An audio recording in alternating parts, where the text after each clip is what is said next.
Scrollers is brought to you by you. If you'd like to support the show, head over to patreon.com/sidescrollers.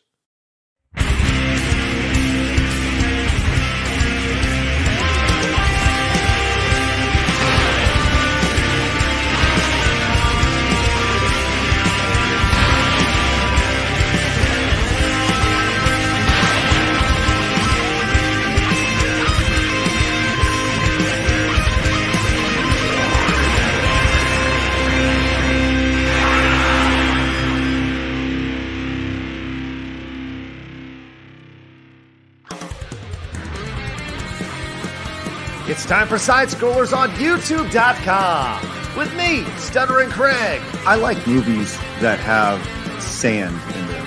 Wow. He doesn't like it in his mouth. And producer extraordinaire, Travis Key. I don't like the texture in my mouth. What? And brought to you by you, the G2 community at patreon.com/sidescrollers. And now, broadcasting from our homes, it's time for the #1 gaming and entertainment podcast on planet Earth. It's time for Side Scrollers. 5, 4, 3, 2, 1. Oh, welcome on out to Side Scrollers on YouTube.com and Rumble.com and Twitch and Spotify and Kick and everywhere else on God's green earth. What's going on, everybody? Hi, I'm Stuttering Craig. Happy Monday to you. Are you ready for a great week? Of course you are, because you are here. You, my friends, have common sense. Welcome on out. Introducing, of course, hi Blabs. Hello. Hi. Happy Monday. Happy Monday to you. Are you doing well? I am. I woke up early, though. Oh, yeah? A little too early? Still getting used to this thing? Getting used to... You know, it's weird. I woke up really late on Sunday. I woke up at 10:15, and I was like, what is that? I've never done that in like 2 years. So. What is this? What is it? Yeah. You know, that's a good question for Razor. Razor, what's the average time that you wake up on a just a day-to-day morning? I try to do half and half. 12 hours of sleep, 12 hours of awake time. Oh, yeah? Life is too short not to spend half of it in bed. All right. Oh, it is. No, I never sleep, actually. Really? That's a complete lie. Well, it is. As I've said many Vampire. times, it is one of my Razor isms. Sleepers for fat people. Oh, you hear that, Blabs? You fatty. Good to know. Good to know. I got some good sleep too, so I guess I'm super duper fat this week. We're all obese together. just big old land whales just walking around. I'm a blue-haired land whale. It's fine. Blue haired. Blue-haired. You just can't tell. Yes. Bipedal beluga over here. Yeah. Well, tomorrow it's our Halloween show, which will be great. And Razor, I think I told you this last week. I'm going as you. Oh yes. Yeah. Do you have a shirt that I feel like I should wear as I go as you tomorrow for Halloween? mean, you could just go in a normal black shirt. I wear those sometimes. Yeah, but like today you're wearing Michael Jackson history, right? Dangerous. Oh, is that dangerous right there? Okay. That's my bad. Shimona. Been a while since I've looked at the entire Michael Jackson catalog. Sorry. Hey, man. Hey, I got to show you. When my brother was like 9 years old, before like green screen was a thing, you'd go to like a place. We were at Six Flags over Texas. And they had these places where you can go in and you could be in front of a green screen and dance, right? And it was all to non-copyright infringing music that was just like the regular music, right? Right. So my brother, who was 9 years old, was a huge Michael Jackson fan, maybe 8 years old, maybe even younger than that. I don't even know. And he loved dancing like Michael Jackson, right? He goes into this little studio thing, and there's windows on the outside, so you can see inside and these, what people dance in and stuff. That's part of the allure to it. Anyways, he proceeds to spend the next 3 minutes melting people's faces with just ridiculous over-the-top Michael Jackson moves. And it started with, there was nobody around. By the time it was like 8 people deep watching this little white kid do these Michael Jackson moves. And we have it on video. So maybe I'll show it to you next week. It'll be good. Excellent. I'm down for this. Can you moonwalk, Craig? Can I moonwalk? No, only Michael Jackson moonwalk. Right. I bet you Razorfist can moonwalk. I can do the moonwalk in place that he did. I can't do the normal moonwalk. I can do the Yeah. thing where he would moonwalk in place. Oh, that's still pretty cool. Yeah. Nice. It took sort of forever to do learn it. how to do that. Wow. Yeah. No, well, listen, that'd be a great thing. It's funny because before we really get into things today, you notice I am sporting the Texas Rangers hat today. Yeah, unfortunately, no one's It's not perfect. your favorite hat. Well, it's not my favorite hat, which is hanging out over here right next to me. But I thought, and I asked Twitter, with the series being tied 1-1, for those who don't know, the Texas Rangers are playing the Arizona Diamondbacks in the World Series. This is the final series of baseball this year. And we have two teams that sucked 2 years ago that have somehow made their way to the top of the entire baseball world. And it seems to be a pretty good matchup so far, as a total contrast in styles. So I asked Twitter today, I asked them like, hey, listen, if the series is tied 1-1, maybe we should do, like I mentioned, the gentleman's bet last week. And I got some suggestions from people. If the Rangers were to win, then you would do something. If the Diamondbacks win, then I would do something that can be done on the show, perhaps. Okay. Would you like to hear some of the suggestions? I hesitate, but yes. Well, okay. I mean, this is no big deal. So, Platypunk suggests that the loser gets flower bombed and pied in the face. Maybe just do like the pie face thing, which is fun.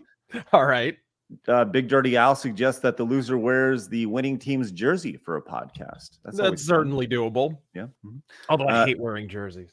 Yeah, like once you get past a certain age and you're wearing jerseys, right? Like, unless you're a white rapper, you should probably retire that at a certain age. Or like John Cena, Yeah, right. Well, like, same difference. Yeah. Philadel says the loser should dress as a woman for the show. Yes, 100%. I guess I don't have to ask if that person was British. And G says the loser has to stream the winner's pick for worst game of the year. Ooh. I don't know. There's also loser has to live stream Spider-Man 2. Loser has to play Spider-Man 2 in any capacity whatsoever. So I don't know. I just want to throw those out there to you. What are your thoughts on any of those? Yeah, I don't know. I never really wear hats. Maybe I could be forced to wear a hat if the Diamondbacks lose. I do have some baseball hats. I like them. I just never wear them. I think Razorfish should wear a cowboy hat. Oh man, let's go. Oh no, I have some. You can pretend to be Dave Filoni or something. Okay, we could do that. Yeah, because Texas Rangers, it fits. What the fuck? And I guess you will have to wear a snake. I think Or Craig. Just got a snake around my neck the entire time. Little Alice Cooper boa constrictor. Just go for it. Well, fun fact, I have a dead snake pinned to my wall over there, actually. His name's Elvis. What? Yeah. I'm not going to even ask. Yeah, He's a dead rattlesnake. I took him home with me from California. I took him on the plane and everything. They just let you take wildlife? Well, I mean, he was dead, right? And then I preserved him with a whole bunch of salt for like a week on the table with tinfoil and everything. And then I put him in my luggage. He didn't come on my carry-on, obviously, but yeah, he was in my luggage and I took it home with me. And so he's a dead rattlesnake just pinned on my wall over there. You preserved his corpse in... Are you like a fucking amateur taxidermist? Like, what am I... No. Okay, so here's the thing. I wanted a rattlesnake, right? And my coworkers found one that was dead, so they, cleaned it all up for me and everything. So all I have is the skin. I don't have like the actual body and everything. I don't have the entrails. I have the little rattles though in a little separate bag because you can't them off. Apparently the powder can make you blind, so don't touch the powder ever. It's in like double bagged and everything. Mm-hmm. So yeah, his name's Elvis. He's been on my wall for like the last 5 years. He doesn't move. He just kind of chills. I don't believe you, Blabs. I don't believe you at all. He's right there. I'm looking right at him. Yeah. And as and is this Elvis telling you to harm yourself or others? No. Has he whispered anything about how the government is evil and told you to mount a clock tower with a high-powered rifle at any time in the future? Or no, he's just there. Because here's the thing, my dad used to work in California too, and he has this really cool rattlesnake that's like skin, just the skin, that's like 40 years old. I was like, I kind of want my own. So then when I went, I got my own. Pops, I don't know. I really don't know if I think that's cool or if that's just really fucking insane. I'd send you a photo, but it would be doxing, so I'll have to send it like another time and crop it so it doesn't show off some other stuff on my wall. Okay, sounds good. It's like it's all right. I have my social It's security it's- number, No, a it's list of all kind my of like next relatives, to my college legal diplomas names. and stuff. Right? All right, yeah, and Darth Morgoth wants to know, says, does it say "Don't tread on me"? He doesn't say much actually, because he's dead. But Oh, wonderful. That's good. What about snakeskin boots? Craig could have to wear snakeskin Ooh, boots. yeah. Those are pretty pricey, and nobody gets to see That's those true. though. That's true, and no one would see them. Yeah. I mean, I'd have to do the entire show like with my feet up, Right. That time, and nobody wants to see that. But I think I just heard the Rockettes music play when you did that. Actually, my big old leg kick. Man, the Rockettes. There are certain things I look at in society that we look at. We used to look at it as entertainment, and I'm like, we were really fucking stupid. Yeah, we were really easily entertained back in the day. Look, she can kick really high. Wow, it's like, okay, yeah. People watched Lawrence Welk. This was a thing. Who's Lawrence Welk? Should I know who that is? Okay, all right. I feel like I should know who Lawrence Welk is. Variety shows, they're never coming back. Variety shows are never coming back. Oh man, the Lawrence Welk show. Oh yeah. Lawrence Welk. He had a show from 1951 to 1982. Oh my God. Yep. Oh wow. His style came from being known as as champagne music to his radio, TV, and live performance audience. So it's probably like what you'd hear in the background of Karate Kid when they're at the dance. You know what I'm talking about? At Johnny's Country Club. They have that bassoon play. I don't even know. Whatever. Yeah, Bassoon. Hey, let's go with I that. like bassoons. Bassoons are cool. High school band, deep cut.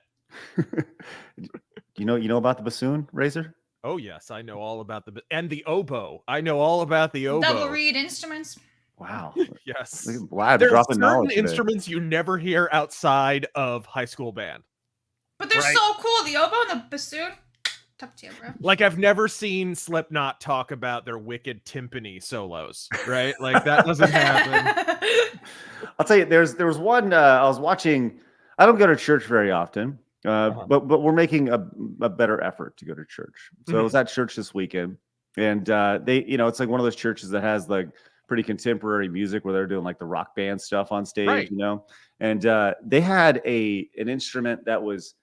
It looked like something out of like a Renaissance fair, which I'm sure they use, where it was a guy playing with like, it's like almost like he had like little spoons and he was like, boom, boom, boom, boom, boom. It was on strings. And it sounded like you were picking a guitar at a really high level, I guess, like ding, ding, ding, ding, ding. And I thought it was awesome. And like, that's the only, like, how you can sometimes focus in when you're paying attention to something and only hear like an instrument if you're just staring at it, right? That's all I was doing the entire time. Once you make the mistake of hearing the cowbell in Blue Oyster Cult, Yes. and then you can't unhear the cowbell ever again. Yes, absolutely. It was great. Oh, apparently they make snakeskin hats. Oh Yeah, no! they make it with a whole bunch of stuff: belts, boots, hats. Anything leather, really. Labs, get the cost of a snakeskin hat real quick. Okay. Let's see how. Thanks. I appreciate you digging into that real fast.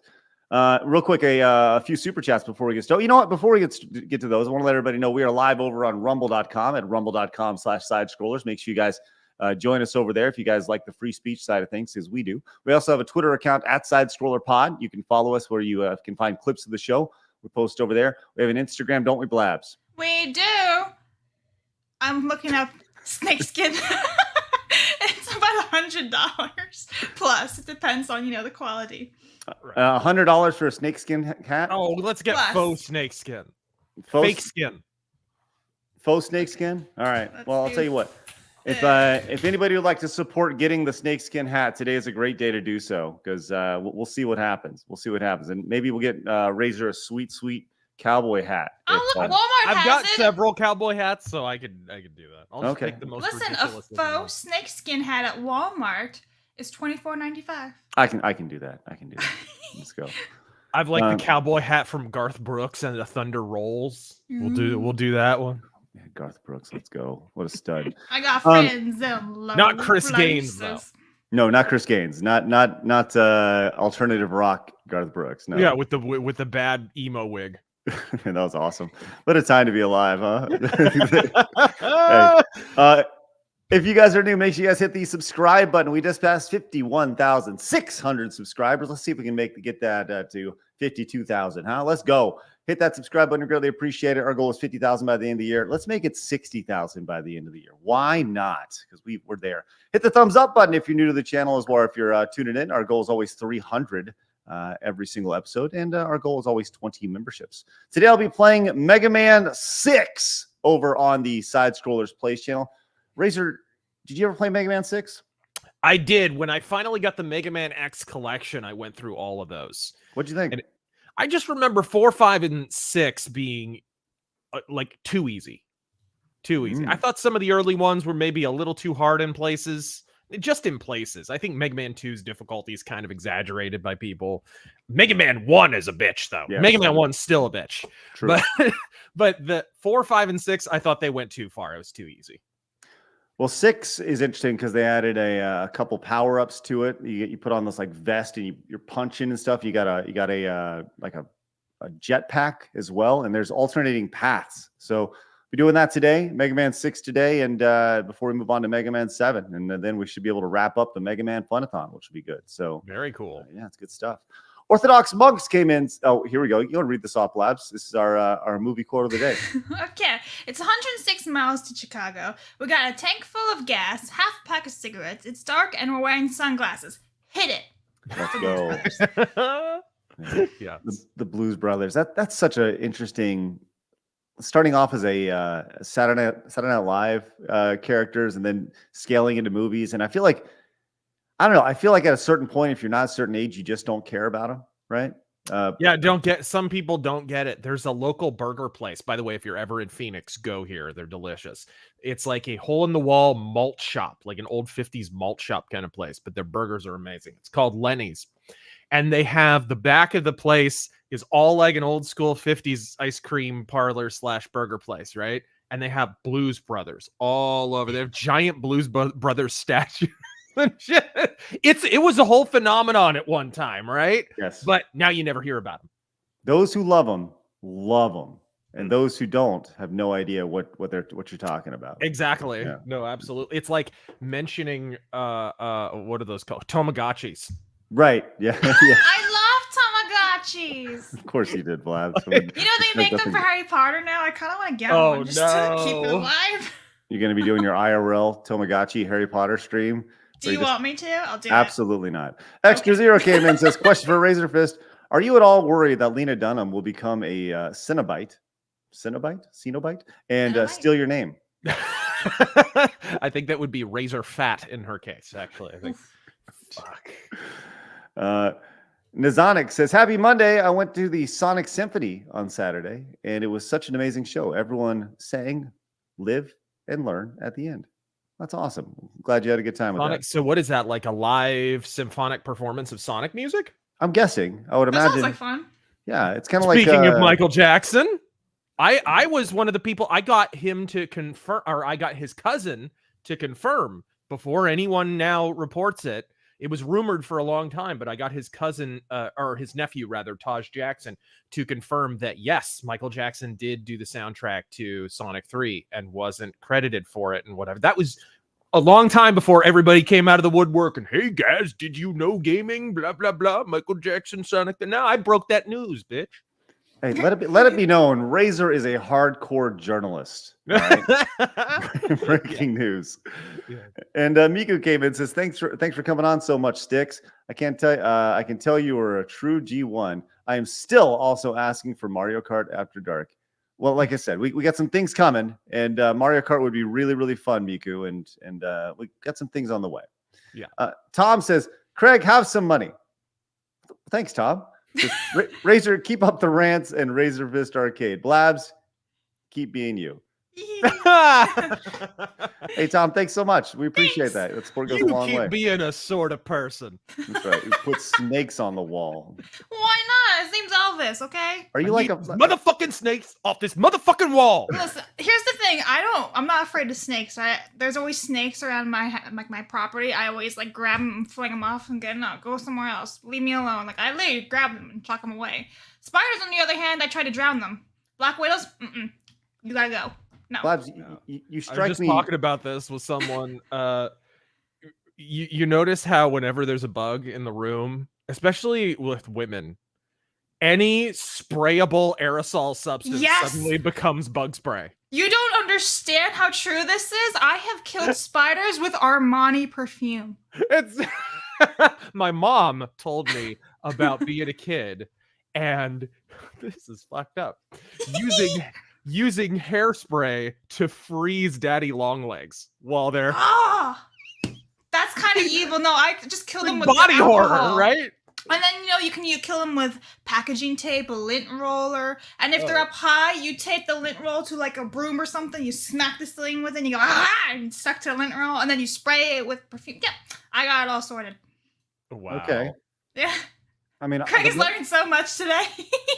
Blabs, you strike me as a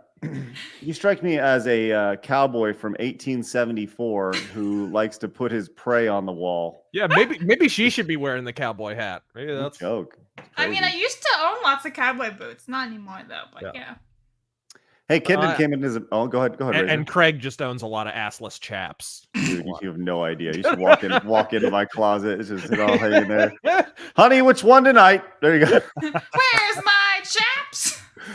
They're all right there, hon. Kindred says, if you want a not fun video game rabbit hole, look into the diversity writers at Sweet Baby Games. Shout out to Melee Games who found this. Huh, okay. Maybe we can have Melee on to talk about this soon. Who do we have on tomorrow, Blabs? Who's joining us? The Halloween, we have Wicked Virtue, Rachel Lindbergh, and Alpha Proto. That's right. Tomorrow's Halloween. How great. Mm-hmm. Okay, well, maybe we can have them on very soon to talk about it. I did a quick Google search and I just found a really creepy website. It's just, got to be honest, kind of scary. Let me just kind of show it to you really fast. In a weird way, like it's supposed to be charming and stuff, but the way this baby child follows your mouse around. Here you go, chick. But watch how the mouse just gets followed by his eye. The eyes. You ever watch the Andy Griffith Show as a kid? Yeah, I've seen it. Yeah. I remember the episode where Opie knocks the baseball into the haunted house. No, I do not. Right?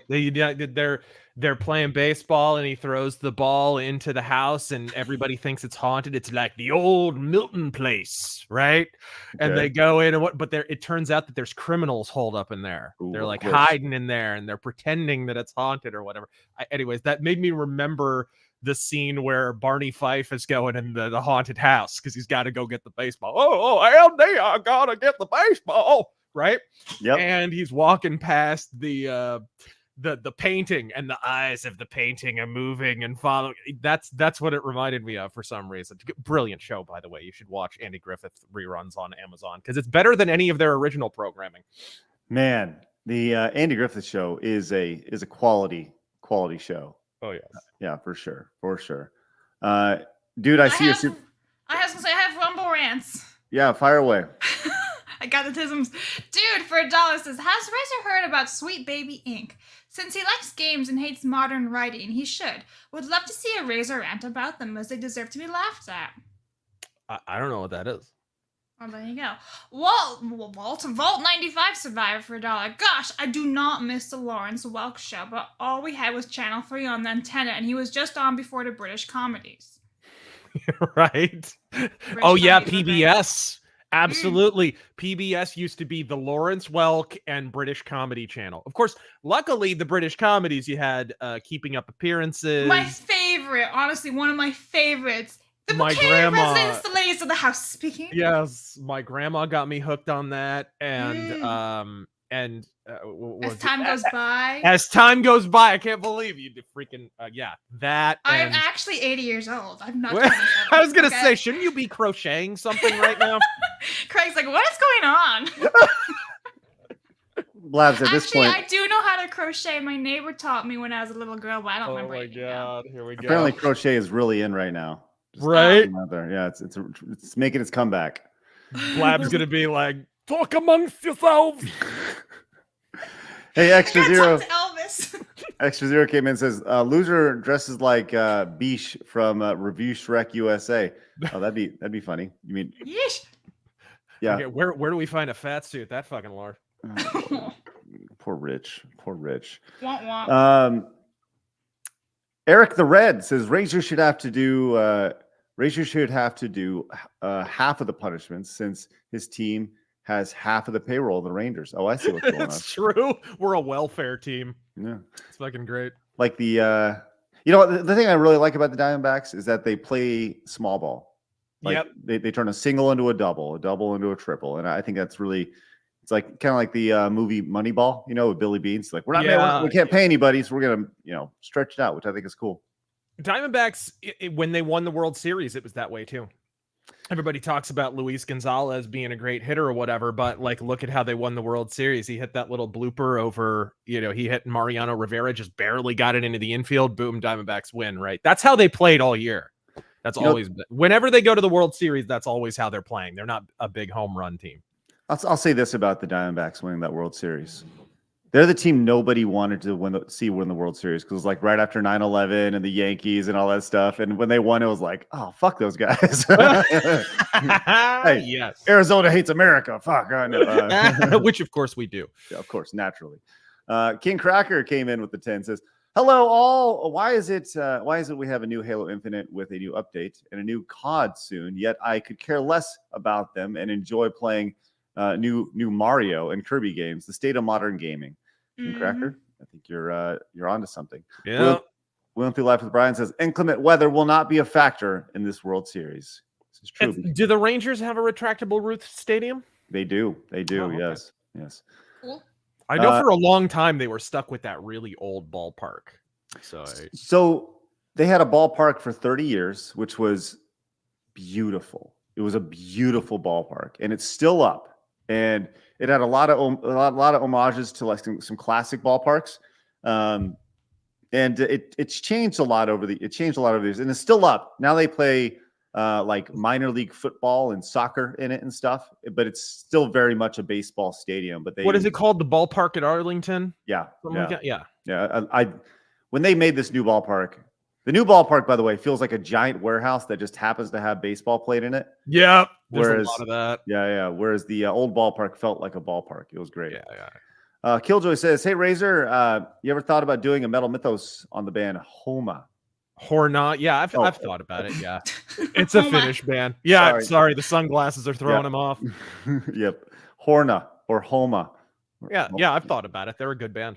Agamemnon Fireman came in and says, afternoon gang, Craig Razor, have you ever heard of Bill McClintock's channel? He has several mashups. My favorite is a mashup between Aerith and Sabbath.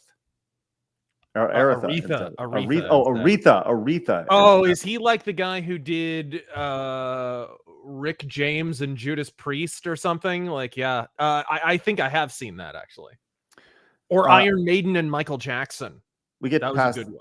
Dude passes those on a lot over on Rumble whenever we do music streams, for sure. Yeah. It's funny because there's tons of crossover. You're talking about Mega Man, right?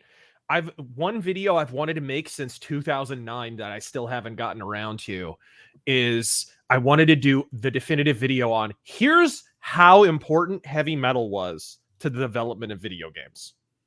Because it's huge. Mm-hmm. Mega Man wouldn't exist without it. Fallout wouldn't exist without it. Like, there's whole franchises that would not exist. Resident Evil, the first Resident Evil had heavy metal references in it. All the developers were metal fans. Like, I've always wanted to do that because there's these really, really cool references to metal in a lot of early stuff like that. And so there's a lot of crossover between early video game music and heavy metal, especially in Mega Man. I mean, it was called Rockman. It's not a reference to rocks that you throw. It's a reference to rock music. Rock and roll. Roll is the girlfriend. Yes. That'd be a great video. You should do it. Yeah. 15 years later. Right.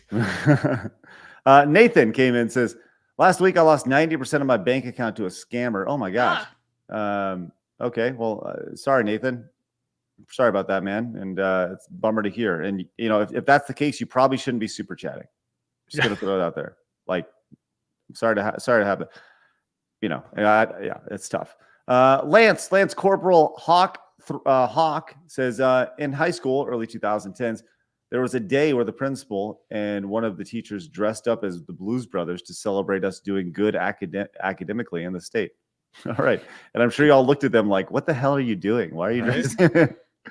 Ishmaster says, howdy, y'all. Do you have a good, you guys should have a Side Strollers fighting game tournament, Street Fighter 6, Mortal Kombat 1, when the new Tekken drops. Samurai Showdown. The 2019 game is fucking great. I've not played it. Haven't played Oh, it. dude, you're missing out. It's one of the best fighting games in years. Wow. Samurai Showdown's a series that I've never really gotten into. Like, I've appreciated it from afar, but it looks like the weaponry in it and stuff. I love the idea that it originated on the Neo Geo and it had this cool look to it and the scaling of it. How when fighters came in, the screen got tight when it went out. I thought that was really, really cool. And it had fatalities and blood and dismemberments long before Mortal Kombat. Mm-hmm. Yes. Yeah. It's great, man. Great stuff. The best name I can think of says, have either of you played PS2 Punisher game? I think that game is severely underrated. Now, speaking of fatalities. Oh, yeah. Great game. If you guys haven't played it, what they need to do is that game needs a remaster to take out the censorship. That was the only problem with that game was the censorship of the kills, because they did that at the 11th hour and you could tell it goes into black and white and it was obviously tacked on. It clearly wasn't how the game was supposed to be. If they do a remastered version, new graphics, upscaled, whatever, and then cut out the stupid censorship, dude, that'll sell gangbusters. Plus, it's the Punisher. Who's not going to buy it? Right. We got two more super chats real quick, then we'll get into the good stuff today. As Crizinator says, hey, Craig, fan of back in the day. I appreciate that. Funny that I start making content again around the same time you came back. It must be fate. Hope you get Spirit Attack back soon. Well, thanks. Appreciate that. And that is one. I've been very public. That's one of the things I like to do, but I would like to. I don't want to relaunch it by any means. I just want to release the old stuff. That's it. Let it out there. John came in and says, Razor, you played the fighting game called Guilty Gear. Has a ton of metal band references. Yeah, actually reviewed the second to last Guilty Gear game. What was that? XXX or XX something? Great game, right? The one before Strive. I love Guilty Gear. I absolutely love it. Awesome. Blabs? Rumble Rants. Yeah. Okay. Here we go. From Dude for $1. It says, meanwhile, I gently move a wolf sniper the size of a $50 from my sofa to the distant corner of my basement. Eat all the pests, my wolf spider friend. Okay. Yes. Dude comes back and says, Craig, the Sweet Baby Ink was the story I DM'd you on Friday. Yep. And then Volt 95 Survivor says, for $1, let's see how BC Many Razor remembers. Are you being served? Keeping up appearances? 1 foot in the grave? The Red Green Show? Allo, Vicar of Dibley? The Last of the Summer Wine? Nice. And then later on, they added coupling and like newer ones. They added newer ones. I forget what. I know coupling was one of them, and I know they never did Faulty Towers, which is retarded. They should have put Faulty Towers on. I don't know many of those besides the two that I mentioned. Those are always on when I was watching it. It's like nothing else was on. And they put Mr. Bean on, I remember too. Yes. I have some of his DVDs. All right, you guys ready to move on? You guys ready to get into the actual news today? Mm-hmm. If we have to. We've been farting around for 30 minutes, which is great. I appreciate everybody's support. Always love the conversation. But right now, it's time for my favorite segment. Your favorite segment. Everybody in the world's favorite segment. It's time for Hard News.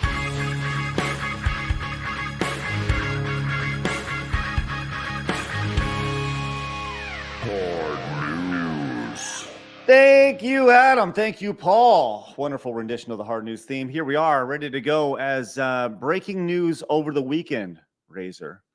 The Snow White film from Disney has been delayed. Did you see this? Drat! He's so upset. Concern it even. It was delayed from March 22nd, 2024 to March 21st, 2025, a full year of delays as they push back the entire movie and apparently have made some drastic changes, including removing all diversity hires from the movie. Well, from I mean, the Snow magical White's elves. still there, so it's not all the diversity hires are gone. She's still there. And they released this wonderful picture to go along with it to let you know that they're great. Let's check this out. There it is. And you see they have now replaced all of the magical what they call them? Magical what? Magical people? Yeah, they didn't want to have dwarves in the movie, so they did something. It was like they basically had the Planeteers follow her around, essentially. It was they were just like a McDonald's commercial, just following her around. And Right. I guess they're going to be dwarves now. So congratulations. And they're not. This is the worst thing about it is they didn't even go and hire actual people, yeah. dwarfs or midgets or little people, whatever you want to call them. They just made CG. It's Just Smurfs. clearly CGI too. It literally looks like a layer. Yeah. Have you ever heard, by the way, Tolkien,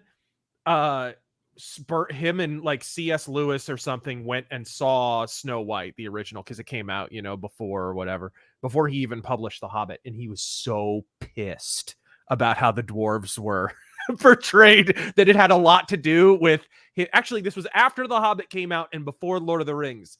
And this is the rumor. I hate to spread misinformation if this isn't true, but it's gone around for years that him watching that movie and being so dissatisfied with how dwarves were portrayed had something to do with why the dwarves were a little different between The Hobbit and Lord of the Rings. They're a little more serious. Wow. I love that bit of, lore beard nonsense. Well, let's take a closer look at what these guys look like. I don't know if you've seen this, but we have this guy looking like a big-nosed Robert De Niro. Right? That's Hooah! true. Hooah! Which is fascinating. Honk, This guy looking like like your average Amaranth fan over here. Oh no. He does look like he would buy bottled farts from an e-girl. 100%. The top one looks like the byproduct of incest. Yeah. And Hey, Alfred E. Newman. Nice. Mad Magazine. I love it. You're right, man. That really is Mad Magazine, isn't it? That's amazing. And then we have Wendell. He's about to make some Cinnamon Toast Crunch. Go ahead. And then cut right there, I like Gimli, it. Gimli, son of Glowing there. Wow.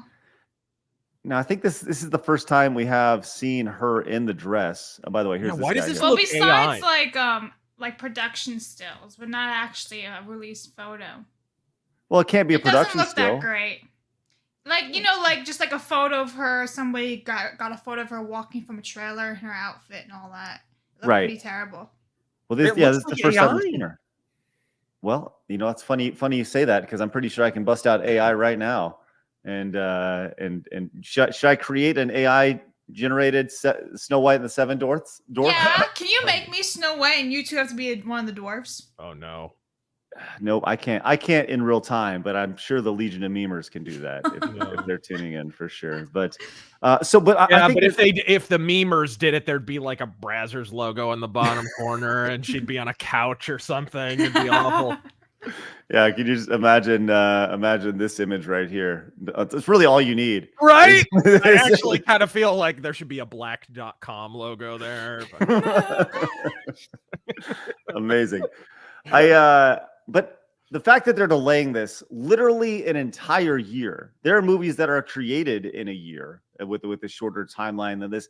This to me says so much about, number one, the blowback that they've received. Oh, yeah. Number two, the response to the Daily Wire's Snow White, and probably the bigger idea that it's the positive response to the Daily Wire's Snow White of just, wow, so you're just going to stick to the story and that's good. Yep. Do you think this is possibly a turning point in Disney that they are looking at this and saying, well, maybe we should listen to the people who actually are spending money on our products? We talked a little bit about that rumor that came out that Bob Iger had taken a few people aside during that last earnings call or whatever it was and said, hey, we're done with this woke shit. Like that was the rumor or whatever. Again, I said at the time, it'd be wonderful if that was true, but your actions are going to show us if that's true. If they follow through with this, maybe that's the first little kind of rumbling. Maybe this is the canary in the coal mine. It would be nice if that were true. I dare not hope, not given Disney's recent track record. But look, the last thing, I'll tell you exactly what this is about, though. The last thing in the world they want is to, and this is why they moved the release, is to have a non-woke alternative to a Snow White film in theaters at the same time as their woke Snow White film. They will get murdered. And worse still, the headlines and the news and the culture war, tism typhoon that will touch off immediately following that, it will sweep away all of their live action remakes, which of course they're continuing to make. They've probably got even more planned. It is the very last thing in the known universe that they want to happen. I think that's what this is about. They're trying to avoid that. So this is almost like Disney running away from competition, which is amazing to think about. What if, and just, once again, it's just a what if, the Daily Wire was to delay their release to line up with the release? Like, is that the biggest troll in history if they do right? That would be a huge troll. They should. But it's also worth noting that there's other Disney movies that have been delayed too, like Pixar, Elio, which I didn't even know was a thing. The writer's strike is going to be used as the excuse for this. Yep. It's going to be, even though they've had this in the bag for how long? Come on, that's no excuse. Years. That's no excuse. So yeah, Elio's pushed back one whole year and almost like a year and like 3 months. So there's that. So nobody cares about that one. Well, it's been given a year pushback. I mean, and obviously the writer strike and all that stuff that's happened. Could Disney possibly use this year to recast Rachel Zegler in the film and do reshoots? Can you possibly do a reshoot with your main character after this? I don't think they would do it. I don't think they can go back on the star. I don't think they can do that. They will downplay her wokeness and girl boss bullshit. Maybe I could see that happening. Because really what you're going to see is people are saying when that story was leaked about Bob Iger saying we're not going to do the woke nonsense anymore, you have to understand and read between the lines, even if that's a real quote. What he's really saying is our propaganda is going to go undercover now like it was before. Right? Because Disney did this for years. They did it for years. They had checkpoints in the 90s for their new sitcoms on ABC, for their new movies. They had to have X number of this race and that aberrant sexual, minority and every other thing. This is how Disney made their movies before. They're just going to be less overt. That's all that's going to happen. You have to understand that. Meg brings up a really good point. This isn't Teg brings up this up. It says, why are all the dwarfs white? Well, somebody in the comments, I can't remember who said it, but somebody said that Ryan Kindle had said that both versions of the 7 dwarfs should be in the movie. So what we see there, and also the people. Wait, I don't understand how. How can they both be in there? But that's what I'm seeing. Well, okay, if that's the case, then it's gonna be a weird ass movie. Right. Wow, that's crazy. Is it like Enchanted where she falls into a well and then everybody's like live action? Oh, maybe it's a multiverse. Yeah, we're finally getting the Disney live action multiverse. Oh my gosh, the thing nobody knew they wanted, the Snow White multiverse, and 7 bandits and 7 dwarves. Ooh. Right there, you go. Oh my god! Well, at the end of the day, bandits are all diversity hires. Aren't bandits usually not the greatest people? Wait, I was gonna say. So you have diversity hires who are the bandits, the villains, the bad people. Yeah. Unless the bandits are like Robin Hood style and they're not actually the bad people. It's kind of like how after the first Death Wish movie, because the first Death Wish movie, he's Charles Bronson's running around killing a lot of black people. In the second movie, they're like all the gangs are like racially integrated. It's like, what message are we portraying here exactly?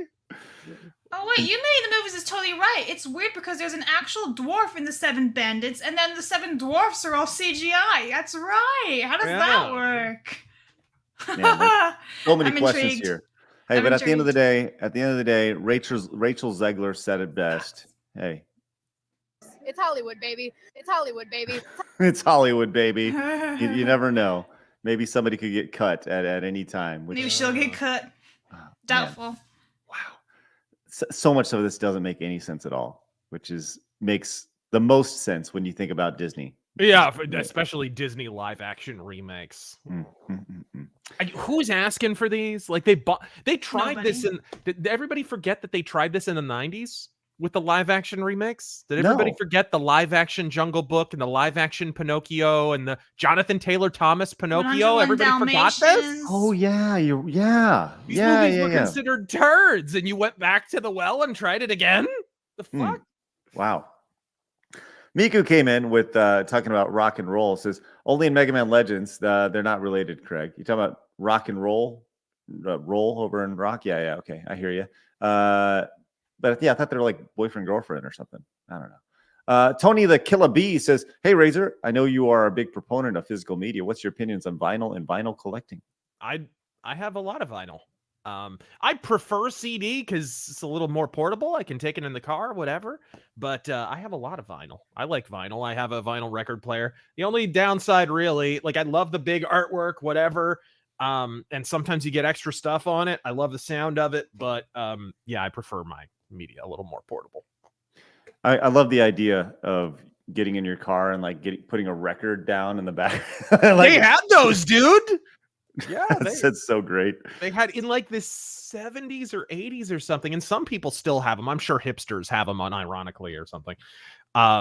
Where they literally had a turntable player in your car, and it's balanced on jacks or something, so it doesn't fuck up. It's ridiculous. It's ridiculous. Oh, that's amazing. So good. Orthodox Monks came in, says a book suggested for Razor to make a video using the topic of the book. Tavistock Institute, Social Engineering the Masses by Daniel Estolin. Okay. Thank you, Orthodox Monks. Appreciate that. Agamemnon Fireman came in with the 10. Thank you very much. Says to add to Razor's point about video game music, I remember Koji Kondo and Nobu Uematsu have cited Emerson, Lake, and Palmer, Deep Purple, Yes, Genesis, King Crimson as influences. Oh yeah. They listen to a lot of hard rock, especially 70s hard rock and early 80s. Nobuo Uematsu. Sorry, that name always trips me up. He in the Final Fantasy VII soundtrack, if you listen to the Turks theme song, it's basically the same as the song Blue Turk by Alice Cooper. And there's lots of that in all the Final Fantasy soundtracks and whatnot. Definitely there for sure. Huge influence. Black Metal Gamer says, "What does Ghost eat with pancake? Booze and berry syrup." Hey, appreciate that. Thank you for the Halloween. That pun was sheet. Jonathan Hill says, "Saw the thumbnail and I'm thinking about Richard Mole, aka Bull from Night Court, who also passed away that day. Rip to both men." Well, we're about to get to that story in just Harvey Dent from Batman the Animated Series, man. Paris on the Plane says, you forgot Are You Being Served in Red Dwarf from the Chef! CBS Britcoms. Chef! Serious. It's a good show. Keep going. Let's go. He's getting into it. Razor, are you and G Prime going to eventually animate Badlands? Godspeed. Oh man, I don't know anything about animation, and neither does he. So, or I don't think he does. So yeah, I don't know. If somebody came along and was a really good animator, we'd certainly look into it. I'm sure somebody would love to get involved in that for sure. Scotty C says, "Wow, sick hat, Craig. Let's fucking go, Rangers." That's it. Hey, let's go. By the way, are we agreeing the baseball cap or the cowboy hat is the way to go for the loser? I'll do the cowboy hat, and if you'll have to do a snakeskin something. It could be cheapy, it could be fake, whatever. But okay, sounds good. Hopefully, maybe you can wear a snakeskin like print on a shirt or something. I don't know. Get a snakeskin vest. Yeah, there you go. I'm gonna go. My full DSP arc is complete by putting a snakeskin vest on for a number of super chats. Excellent. Jacob Rotten came in, says Final Fight Roxy Poison Axel rock references. Yes. Oh yeah, big time. Final Fight is full of them. Abigail, the boss Abigail, who has King Diamond face paint on. Yeah, it's great stuff. Some Norwegian guy says, would love to see you interview Rich Alvarez, Stupid Mario Brothers sometimes. Talk about old YouTube and internet culture, etc. I love that. That'd be great. Love to talk. Blabs, put him down on the list. Maybe we can do Do a little digging for sure. All right, let's go to our next Have story. you not here. talked with, or did you talk with AVGN? I mean, you used to do your whatever. I'm on the same network as AVGN. You know, I figured you Screenwave? would have talked to him by I figured so you would have talked to him by now. Yeah. I've interviewed. Well, I didn't interview James. Him and I go back 17, 18 years, right? So we're just buddies. So whenever we get together, we just like talk. So I wouldn't say it was an interview. It was more of a conversation. Where we just kind of talk for 90 minutes. But yeah, that's on the channel, which people can definitely go watch that. And there's clips of that as well. We're going to go back and look at some of the older interviews and clip those out over the next couple months leading into Christmas for sure. So clip some of those up. But yeah, the AVGN episode, James is awesome. He's the complete opposite of what he portrays on screen. And that's been, talked about that many times, and the total opposite of most celebs, whatever, just kind of chill, wants to listen to his heavy metal records and just kind of chill and chill with his family and play the occasional retro game. Seems like a really chill guy. Yeah, absolutely. Passion for Gaming wants to know if I'd ever interview some ordinary gamers or a Moist Critical. Yeah, of course, absolutely. All right. I have some Rumble rants first. God, let me do my tisms. All right, Dr. Dogwater TV for $5. Thanks. You guys, what? I said thanks. Oh, okay. You guys inspired me to start a Kick Rumble channel watching popular classic movies for the first time. I watched Gladiator over the weekend. Tonight's Young Frankenstein. Happy Halloween. Ooh, that's cool. Nice. And Bentley Guy for $5 says the irony that a movie about a young girl named Snow White is the least white of them all. Disney going to Disney. Right. I think if they do another one, they'll have to name her Burt Marshmallow or something. I don't know what the fuck. I think we missed something on Twitch. I don't know if you got those or not. No, I don't have anything from Twitch. So I saw one CDI Arcade subscribed at tier 1. They've been subscribed for 40 months. Let's go, CDI. Which is pretty awesome. Thank you very much. And then Crazy T for 100 biddies says, "How about DKC Funathon? Is that happening?" Donkey Kong Country Funathon. That'd be fun. Yeah, let's get through Mega Man first, and then we'll worry about whatever the next Funathon is later down the line for sure. All right. Because there's 5 of those games. 5? And I guess 6 if you include Donkey Kong Country 64. Yeah, which we would not. I'm not going to do that shit. No. I would. It's a great game. It's underrated. I'd stick to the 2D platformers for sure. Yeah, I don't know. I'd have to think about DKC. My initial thought was just 1, 2, and 3, but yeah, there's Tropical Freeze and Donkey Kong Country Returns for the Wii. Both really good platformers. Love those. Right. All right, let's move on to our next story. We'll get to some other super chats and Rumble rants in just a minute. But the big news over the weekend was the sudden loss of one of the more iconic actors of the 90s, Matthew Perry, star of Friends from back in the day, one of the more popular shows of the 90s. Apparently, he died after drowning, according to TMZ, in a jacuzzi, which I don't know if you've seen many of the details here, but they said that there are more details surfacing about the circumstances. Sources say that he had some sort of physical activity in the morning, and then he he had 2 hours of pickleball, and he sent his assistant out to run some errands shortly after, where when the assistant returned, he discovered Matthew Perry unresponsive and called 911. So we don't really know how it happened outside of he was in a jacuzzi and apparently he had I don't know, maybe a heart attack. Maybe he drowned.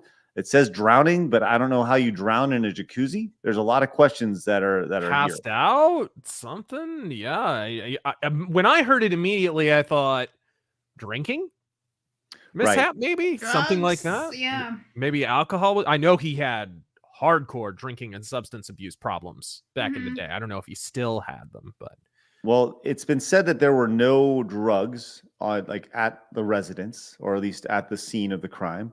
And the LAPD's official statement about Perry's death over the weekend, and I'm going to read this off verbatim because I don't want to screw it up, says, noting the actor was, quote, discovered by a witness unresponsive in his jacuzzi. The Los Angeles City Fire Department responded to the scene and pronounced Perry deceased. Due to the celebrity status of Mr. Perry, detectives from Robbery Homicide Division responded to the scene and concluded a preliminary investigation. Although there was no obvious signs of trauma, the official cause of Perry's death is pending a coroner's investigation. So that's kind of where it's at right now. I think this hit a lot of people over the weekend. It was just kind of one of those things where you see and you go, holy shit, Matthew Perry. Everyone kind of forgot that the last major headline involving Matthew Perry was him going to Epstein Island a bunch of times. We got over that like a drunken stupor. Is that true? Is that a thing? He was on the list, I believe. Yeah. He was on the list. Blabs, search it up. Okay. Terrifying. I'm not mistaken. Okay. All right. It's interesting.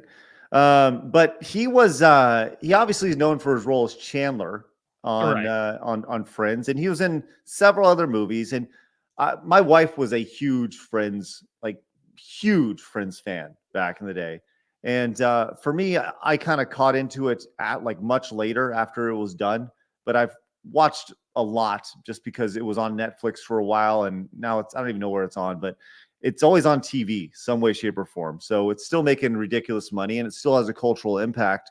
Some people have gone and they've done the modernized thing, and then they've said, oh, well, there was such a lack of diversity in the show. And it's like, well, there was lesbians and I think there was an interracial marriage at some point. There was all these, I would say it was actually fairly progressive for its time, but yeah. I mean, Phoebe married a gay guy and all that. No, I don't think that criticism holds water at all. It's just the main cast were a bunch of white hipsters.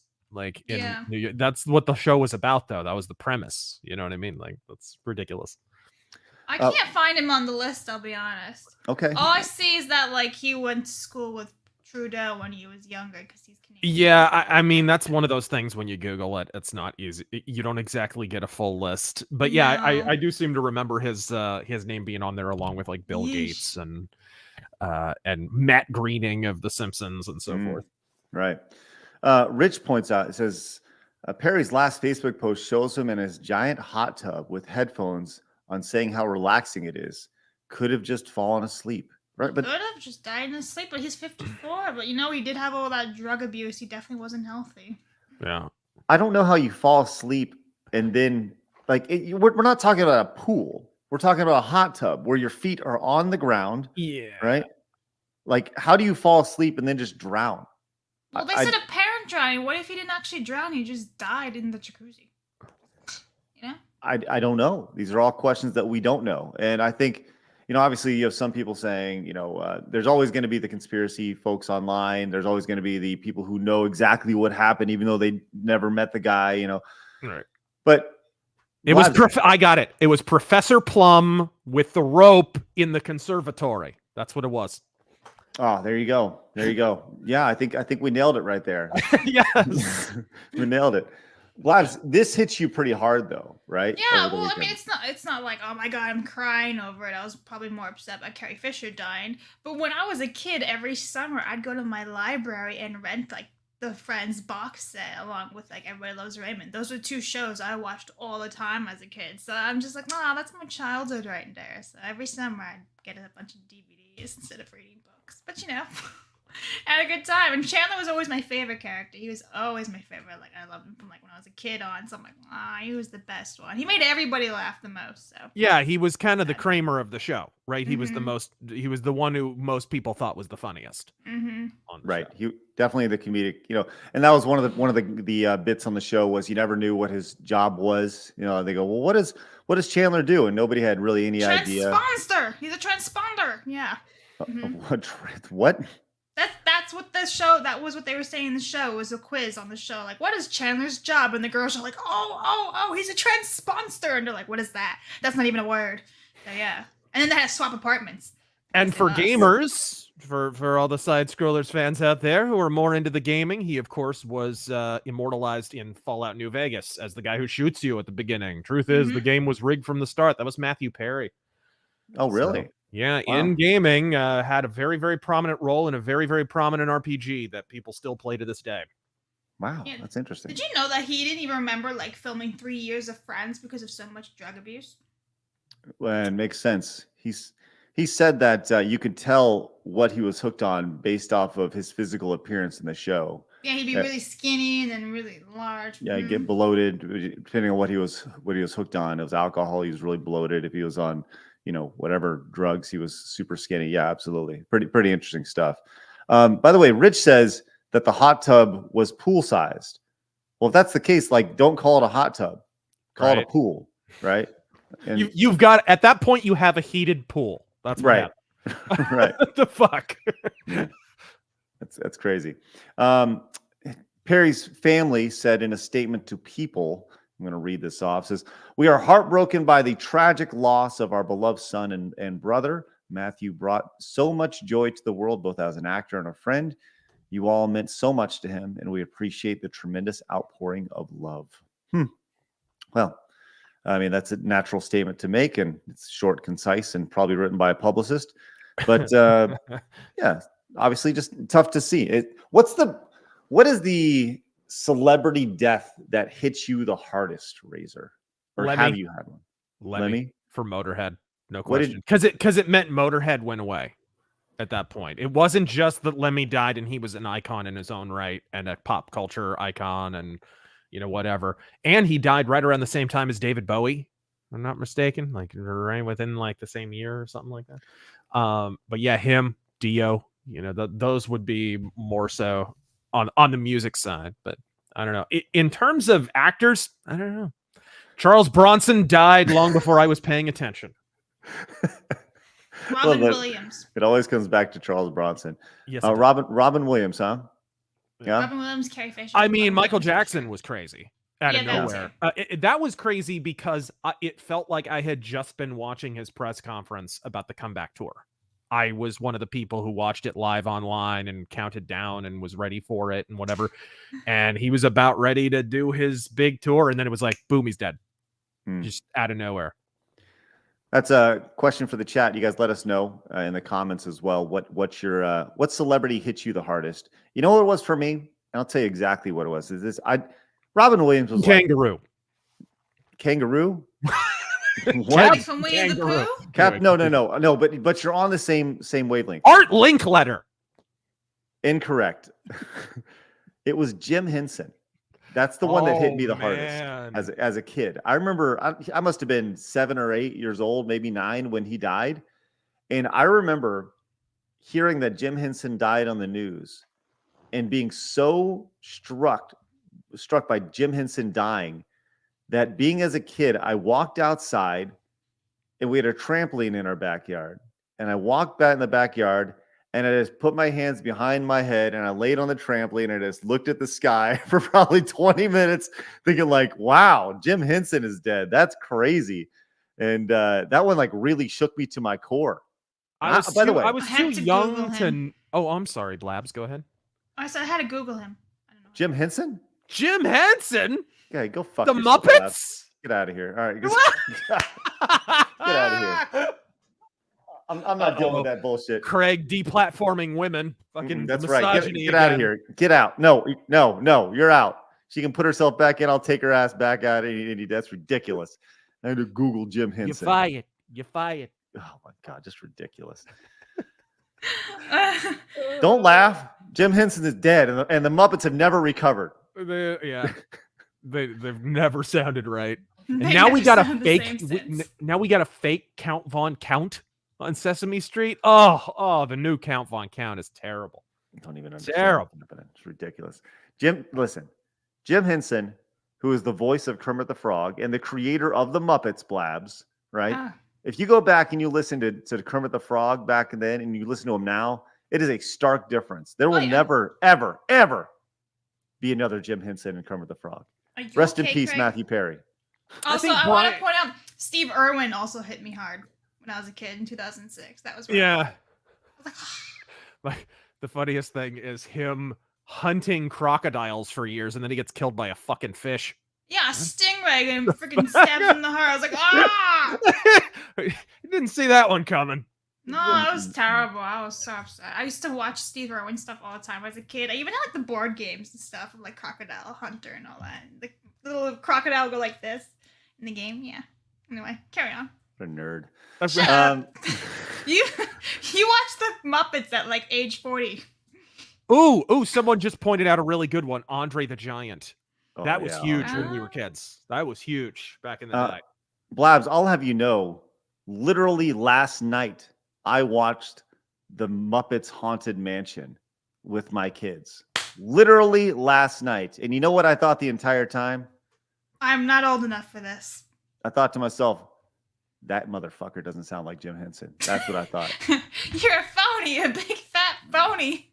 Piece of shit.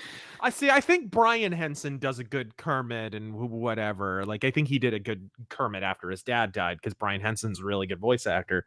But all the other characters that he did, and they've never sounded right since then. None of them have sounded right. Hi ho, Kermit the Frog here. Right. So sad. Oh, I love him so much. Yeah. Hey, Olympus Golem of Light says that Andy Griffith Show episode was a Scooby-Doo episode 5 years before Scooby-Doo.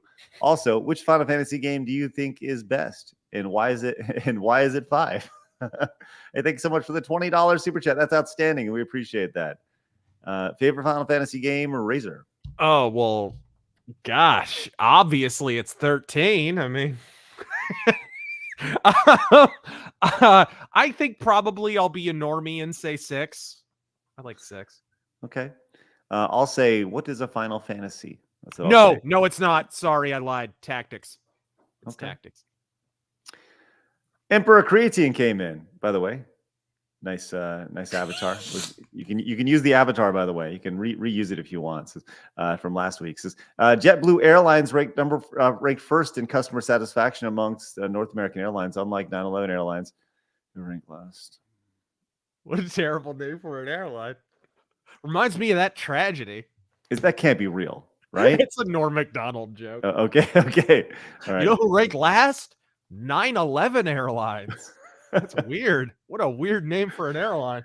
Man, Norm was the best. God, he was so good. Another one that hit you hard. Him, Bob Saget, like those guys. That, you know what? That should have been my answer. Fuck, Norm. I'm still reeling from that. Bob Saget one was sus, wasn't it though? Wasn't there It like foul play was. There's involved? been a lot of sus over Yeah. the last couple of years there, Blabs. Mhm. A lot of interesting things that have Yeah. happened over the last few years. Wolfbane says, but not a side scrollers loop for a little bit. Is Travis not a part of the show anymore? Yeah, we'll be able to talk about Travis here soon, sooner than later, and I think we'll kind of leave it at that. But yeah, I think we'll just kind of leave it there. Mercenary came in and says, Bull from Night Court. I'm telling you, totally sus. How did he die? I mean, I didn't look into the cause, but I saw that story shortly before the Matthew Perry news broke. And of course, Matthew Perry totally overshadowed it. But Bull from Night Court was in everything. Everything. That affects a lot more than people realize. Like, he was not just Bull from Night Court. He was in every cartoon you watched as a kid. He was in a lot of cartoons today, to be honest. Like, he was a crazy prolific voice actor. Bull from Night Court. I love that. That's awesome. I just love that. That's how we know him. Bull from Night Court, you know? It's true. By the way, the new Night Court, have you seen the new Night Court? Do you know they No. remade it? No. Yeah. They got John Larroquette to be a part of it. I think it's been canceled already, but I'm sure. They tried to bring it back, and you know, It's like that Fuller House bullshit. What is that? I don't even know, man. My wife loved Fuller House. She loved every second of it. It's ridiculous. Nah. Melodic Method came in with the 5, says Cliff Burton's death, Metallica bassist, was the first person I cried about who I didn't know personally. Rest in peace, brother. Yeah. Somebody said Chester from Linkin Park, and I would say, yeah, that's very sad too. Black Metal Gamer says Quarthon passing was also sad for metal. Yeah, I was actually hit really hard by that news. I was working in a record store when I heard that. And it was out of nowhere because he was a really young guy, and boom, heart attack out of nowhere. Apparently he had a heart condition his whole life and just hid it from everybody. It's why he never toured. It's why nothing. He had some crazy congenital heart defect, and he was lucky to live to whatever it was, 40 years old or whenever he died. Interesting. I have a Rumble rant. Ha! Do Dude for Dallas says, does Razor know that Deep Purple singer did the lyrics for the boss battle theme for Blue Dragon, which was done by FF Composer? Just an FYI, the lyrics make no sense even in context. I'm sure. Which singer, though, I wonder? Was it Ian Gillan? These are all wonderful questions I don't know the answer to. Yeah, no idea. Now, if you guys are just tuning in, hit the thumbs up button. We really appreciate it. We're going to finish up these Rumble rants, these super chats, and then we're going to move on to our final story. Gilbert Gottfried. Lot of sus. Lot of sus the last couple of years. A lot of sus. A lot of people just dropping dead for no reason. It's crazy. Blake said with the 2 says, Awada's death was my most emotional death. Yeah, that was tough from the video game world.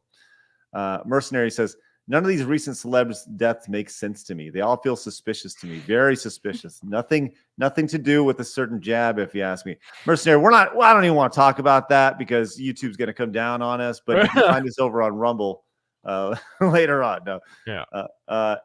Heretic came in and says, the one thing that will get me when it happens is Roger Taylor from Queen. Me and 2 best friends have bonded over his solo music. Nervous for that day it happens. Yeah. All right. Calvin came in and says Chester Bennington. Yes, hit him hard. Yes. Emperor Creatine says, what? Wait, Norm died? I didn't even know he was sick. Came out of nowhere. Yaden came in and says Randy Savage and Norm Macdonald are those 2 deaths that hit me the most. It's amazing how much impact Norm Macdonald had on people. That is, it goes back to the people who really cared. And yeah. Well, and he was one of those people. He had a really good podcast. It wasn't very popular when he was alive, but he had a really good podcast, and then it blew up right after he died. So people were actually hit because they were like, "Oh my god, this thing was a treasure trove." After he was dead, he became like a whole genre on YouTube, which is awesome to see. But it's a shame he had to die for that to happen. Yeah. Isn't that amazing how that happens? People die and then their catalog just gets massively expensive. Yeah, I remember being subscribed to that podcast back when it was YouTube exclusive and just being like, why is nobody watching this? This is genius. That's what they say about our show too. They go, why is nobody watching? No, we're growing, baby. We're growing. Evan says, Scott Hall passing hurts. He fought so hard over the decades against his demons, and it was just sad how he went. Thank you, Evan. Appreciate it. Yeah, Scott Hall passing. A lot of wrestlers just falling over and dying too, man. That's sad. But that's just the life that they chose. Johan says Peter Steele from Typo Negative. Very much appreciate that. The hockey player who died over the weekend in the UK. That was disturbing. Did you hear about that, Razor? Something about a guy, he got slashed by an ice skate or something? Skate. Okay. Wade cut him. There's video of it. I don't want to show it, but I'll say this, man. It is everybody's worst fear when they go to a hockey game or play hockey. What happened was he was skating by as a guy was hit. So he was skating by where a guy made impact with another guy. The guy who got hit spun around and his skate came up and got him right in the fucking throat. And he was able, from the second it happened, if you see the video, there's blood all over the ice and he's skating off to the side. I mean, it's the saddest thing in the world. I don't encourage anybody to watch it. It's so sad to see. And this poor guy, 29-year-old, just playing hockey, and it's just a freak accident. And it's a shame we're gonna have to ban skates now. So it's gonna be something. They'll have to wear neck armor, or they'll have to have child-proof kiddie skates or something. It's gonna I feel bad for the guy who accidentally did it. Yeah, I guarantee that's what'll happen next. It's the worst. They'll have to do rollerblades. Yeah, we're gonna move to roller hockey. Good. Yes. All right, let's move on to. We got a few super chats. We'll get to those in a little bit. But Razor, do you want to talk about Sesame Street or WNBA basketball? Is there a third option? Is there like a slow roiling suicide? Maybe fucking. Well, I think this death is by being boiled alive slowly over the course of 45 years. Maybe. All right. Well, okay. Well, I'll say then let's talk about this WNBA story because this is really funny. Oh no. Okay. All right. Let Let's me connect with our Rosie O'Donnell, Katie Lang fan demographic. Okay. I think people will enjoy this. What are the Home Depot shoppers up to this week? So there is a guy named Clay Travis. He runs a sports outlet called Outkick. Have you heard of this before? No. Okay. He sold Outkick to Fox several years ago. He is a multi-millionaire dude, right? He's done very well for himself. He's like a lawyer, very smart, very articulate in the way that he does like a daily show, and it's like 20, 30 minutes. But he also hosts he's host Clay and Buck, which was like the replacement for the Rush Limbaugh show. Okay. So he has a very prominent voice. So the WNBA championship was held recently, and the Las Vegas Aces won. Congratulations, Las Vegas Aces. Back-to-back champs. Way to go. And he came out and simply said, look, a good state champion caliber high school boys team would smoke the best team in the WNBA, right? And that's it. That's pretty much what he said. And he did like a 7-minute video on this, and he just kind of talked about it. Well, one of the WNBA players came out and was like, you're a dumbass. He said, nah, you're a dumbass. So she's like calling him on his shit. He's like, no, that's bullshit. Well, he then turns around and says, okay, I'll put $1 million on the line. Oh, no. Your WNBA champion team against a 2024 high school boys state champion team of my choice. You guys win. You get a guarantee the high bucks. school championship team has higher attendance.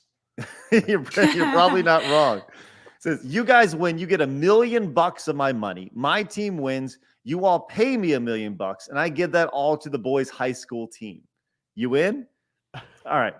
So you see, like, okay, so obviously people down below, they say, just to embrace the debate further, here's the likely team. This is the Montevideo, whatever, Academy in Florida. And this is Cooper Flagg. He just committed to Duke, 6'8", 195, 6'9", 205, 6'10", 6'7". So the average WNBA player, their average center is like 6'4", which is huge for a woman, right? Right. Now, this happened over the weekend, and he's getting like lambasted. People are like, how dare you? Yeah, people speaking the truth often are. Right. How fucking dare you talk about this? But the reality is that this would probably be the most popular WNBA game ever put on in history. Oh, yeah. It would certainly be the best attended. Folks, they had free seats at the championship games for the fucking WNBA. Could you let's just say they do a 7-game series. Does the WNBA team win a game? I don't know. Does the game involve baking a delicious meal? I don't know. Making sandwiches. Sewing a shirt? I don't know. Maybe. Who knows?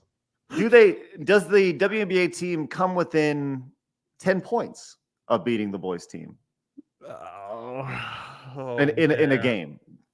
Like 20. Like, what's the odds to that? Like, the boys team would be favored, right? And I think just from an athletic perspective, a skill perspective, and critics will say, and I know they'll say this because I've seen this said, these girls practice against boys all the time, right? Right, but they're practicing against like 6'1" 6'2" scrub walk-ons who can't make the main team. I know, I think a fairer comparison would be like college or something, but because in high school you're still kind of learning how to play basketball a little bit. Although I don't know, I don't follow high school basketball closely enough to know like what level of skill there is, but still, I do not see them. For Christ's sake, you're like tallest players like 6'4". Right? Are you shitting me? Do you think that? Like, wouldn't this be the greatest thing that could happen to the WNBA? That they took advertisement, and if they win, it'd be huge. Like, it would be huge. But they know they're going to lose, so they won't do it. Oh, 100% they won't do it, right? And I think this is a brilliant play by this Clay Travis guy to go in and throw this down, because, I mean, he's saying, here's $1 million. I'll pay it to you. This is more money than you made this past season playing in the I was going to say, like, $1 million. That's like 5 times the average WNBA salary, for Christ's sake. Right. And I think it's really asinine. It's They don't asinine have to a million see. fans over the course of 8 seasons. No, but those who care about it, they really care. And by the way, it's been going on for 25 years and it hasn't broke even yet. Yeah. That's the most fascinating thing about the WNBA. It's a subsidized thing. And at this point, if the NBA was to pull back funding of the WNBA, could you imagine how lambasted they would be? They would just be destroyed. So this is the bed that they've made, and they're all in on it for sure. Mike says, no, for Christ's sake, it is money laundering, essentially, is what WNBA at this point is. Kind of like a lot of competitive gaming. But it's essentially a tax write-off / money laundering scam. But it's basically just subsidized nowadays, especially. It's basically subsidized wokeness. You remember when they started making the push for the WNBA in like the early 90s, mid 90s, whenever that was? yeah. Like they really went after it hard, and dude, it had no attendance right from the beginning, and it never found that attendance.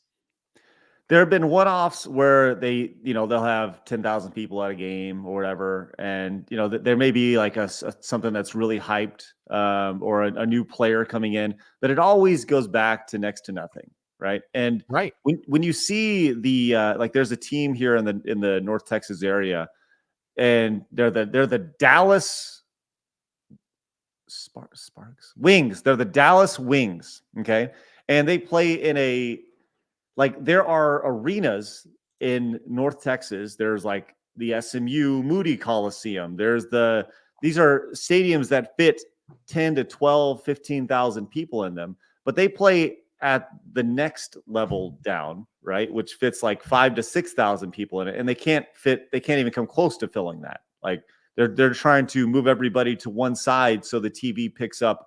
It's like going to like an indie wrestling show where they want to put everybody on the camera side so it looks really good. But I don't know. I think the WNBA is really missing out on a tremendous opportunity here. I think that they would rake in money just if they put this on pay-per-view. Oh yeah. And then if they win, imagine the bragging rights. Oh, this could be what was the tennis match from back in the day? Yes. Right. Do you have any idea how much that helped the sport of tennis? How huge tennis got right after that? That was massive. So like, hey, I think they should go after it and make it happen. So like, nobody is expecting you to win. 0 people out of everybody, including your league, would expect you to win. If you even come close, it would be a huge win, a massive win. But whatever. All right. Sorry, I just wanted to share that news story with you. I just love the $1 million idea, right. And like, hey, it is what it is. Yeah. They could have an Iron Woman tournament, except that sounds more like a command. All right, let's go. You know what? Let's do some quick hits to finish up.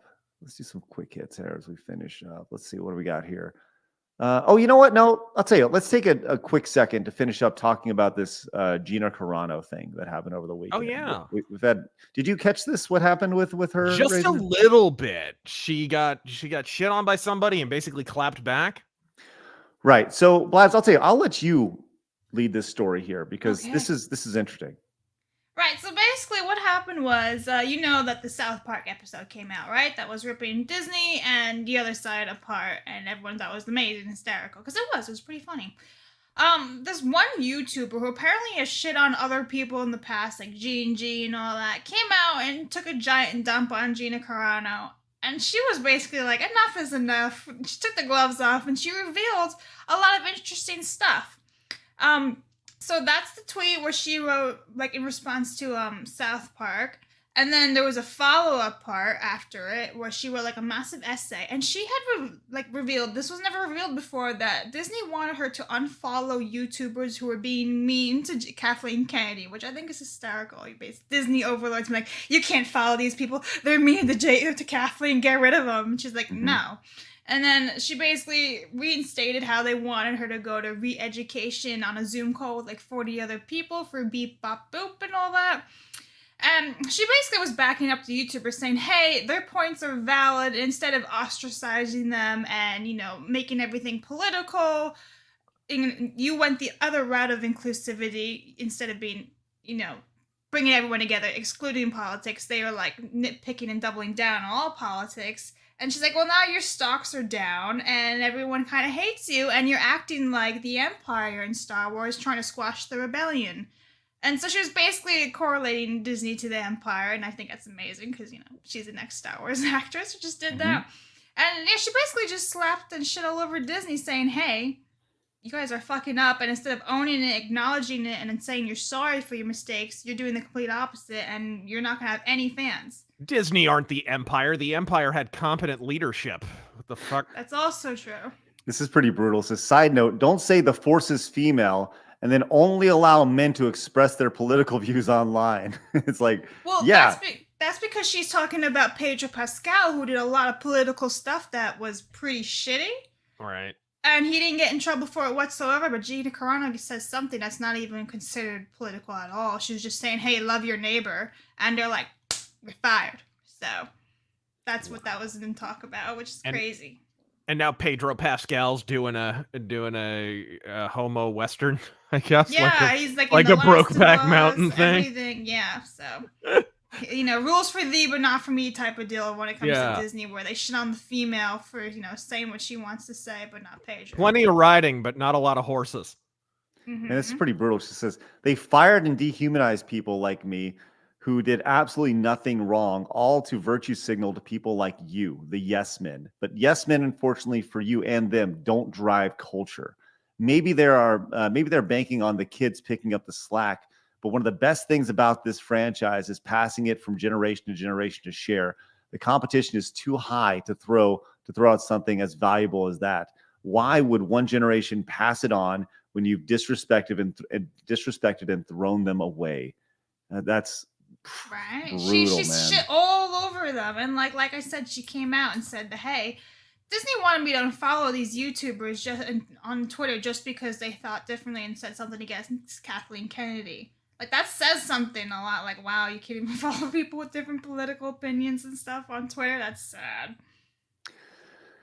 When you saw this, Razor, what were your thoughts on I this? didn't read the whole thing. It's a lot. It did look like this is actually the first I'm hearing about all those details. It doesn't surprise me in the slightest that she was asked to unfollow people, I know that they monitor social media and pay attention to who you're following and whatnot. This isn't the first. I'm trying to think of the example that I heard before, but this is not the first time that we've heard rumblings of, oh, they keep track of this actor and that actor. You can't follow this person. You can't interact with this person. It's probably true of bands with record contracts too, with, you know, woke record companies. It's probably true. It's definitely true of journalistic endeavors. And hey, look at what happened even in a much smaller context with what's her name? Cara Lynn? The girl from Limited Run Games, right? That's exactly what happened to her. And they shit canned her entirely because she followed the wrong fucking people.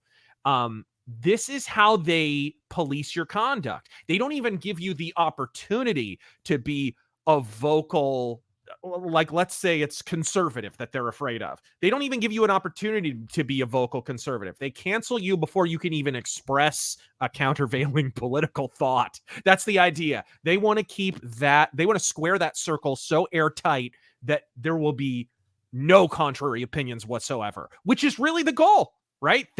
They want you to be thinking constantly about if every single tweet that you send, if every single thing that you say in interviews or whatever is going to, you know, pass ESG muster, because that is how they dictate your behavior. And thus they get to dictate the behavior of your fans through that. That's really what that is. It's like social engineering, really. The trickle-down effect, the idea that you need to be you're a part of our club. And if you don't speak and think the way you want, then you're out of our club. You know, that's just insane to me. And yeah, she's 100% right. And I think that she's been validated in a lot of her beliefs and a lot of the things that she said over the last, couple of years since the whole Cara Dune thing went down. Obviously, you know, Drunk 3PO over at Geeks and Gamers, he's pretty good buddies with her over there. And I'm sure, I wonder if Jay's actually spoken to her about this. And she's developed the reputation of being counterculture. I mean, that's a counterculture to everything that Disney is. Disney was this beacon of entertainment. And, I think for a lot of people, her firing was the wake-up call that this is not exactly, this is pretty fucked up. Then when you see and it was bad because it was The Mandalorian, which was the thing that brought back a lot of people that shouldn't have given Disney a second chance. Let's be real. Like at the time I was like, guys, really? This is what's bringing you back? A dude pausing in front of like widescreen spaghetti Western shots periodically and kind of a lame ass sort of pseudo Western, but everyone gave it a second chance. Some people, my contrarian ass was warning people, and then it turns out, it actually is the same old Disney ultimately. And I mean, she says that in her Twitter on that giant tweet saying the Mandalorian season 1 was slowly bringing some people back, and then you just went and shit all over it again. Yeah, absolutely.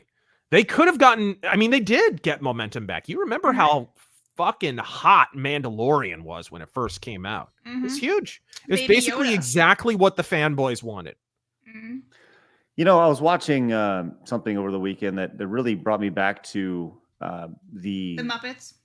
No, I was not, but I was watching an animatronic figure. I was watching Gizmo.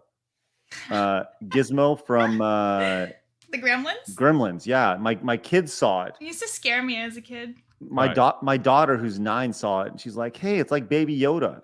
And I've come to the realization that you could just put a tiny little like cute figure, like a Furby. Like a little Furby. Kids love Furbies. You just throw that shit in a movie, and it'll probably be huge. Oh yeah, they tried to do that with what's the one from Last Jedi? Babu Frick. They tried to do it with Babu That's Frick. episode 9. Oh, they tried that. Rise so of Skywalker. Hard. Yeah. Babu Frick, and then they tried even more with the Porgs. That's what you're thinking of, the Porgs Yes, in Last the Jedi. Porgs. Thank you. They get Thank you. roasted on the spit and everything. Chewbacca was like, yeah. And it's transparently put in there for that reason. Oh yeah, it was just for March. And then they planted all those stories in the press. Oh, look at this cute little baby. He must be protected and blah, blah. I forget what the exact headlines were, but they were distilled essence. I cringed out of my fucking skin. It was terrible. And they were so obviously planted ahead of the movie's release. It was all for merch, and then didn't even sell that well because none of the sequel merch. Oh, yeah. Babu Frick never did a fucking thing. Yeah. All right.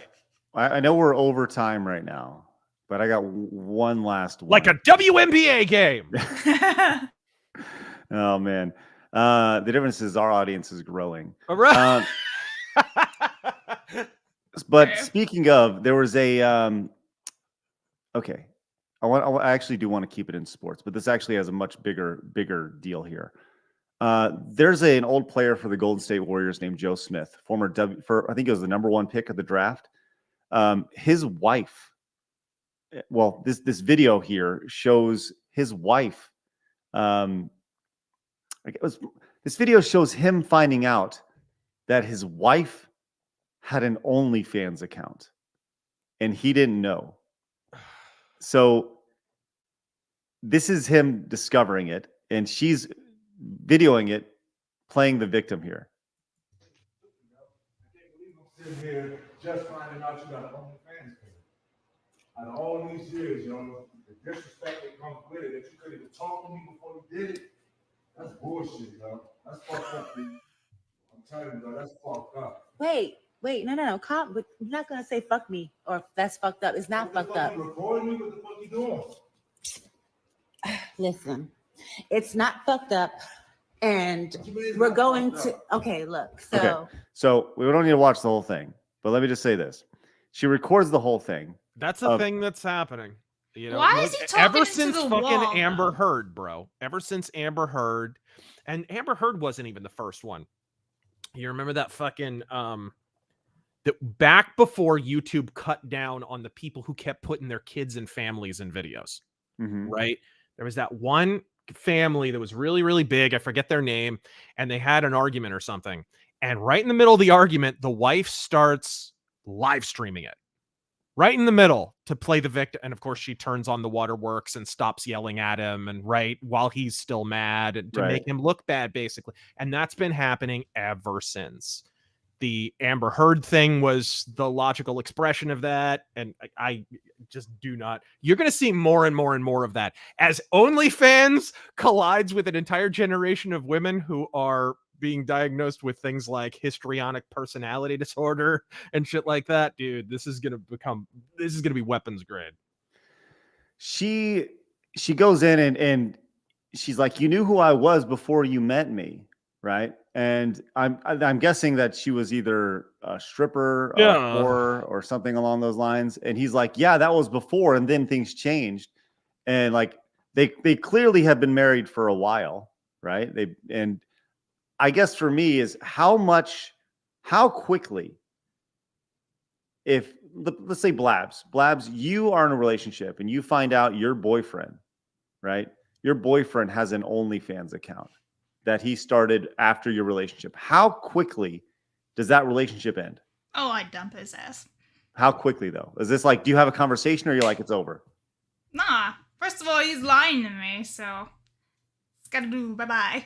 Right. I think that's the biggest thing here is that yeah, you're lying, you're deceitful, so what else are you lying about? Exactly.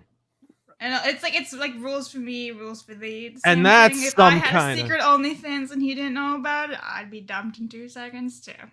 Guaranteed. And that's a personality disorder or something. That's a mental disorder right there. Because does an NBA player's wife want for anything, like monetarily speaking? So it's not about her being financially independent or needing money or what. This is totally about needing the validation. Right. There's something a lot deeper going on there. 100%. And it's kind of like cheating without cheating, right? 100%. Yeah, it's crazy how you could even like look at that. Just for point of reference, Joe Smith, his earnings over the course of his career was $61 million. Right. This is a guy who started his career in the mid-90s, retired. He played 15 years in the NBA, and on top of that, he's getting severance, or he's getting residuals every year from the NBA, whatever it's called. So like he's still making a living just from playing basketball. Like, what a fucking hoe. There's say nothing in the fact that her face looks like a fucking catcher's mitt. Like fucking who's paying? I think it should be OnlyFans at that point. Just the one. But she's gone in and she's obviously playing the victim. But I will say this. We've talked about this with the girl who we had a story last week, Razor, where there was a girl who was really upset that her stalker was sending her really crazy voicemails, right?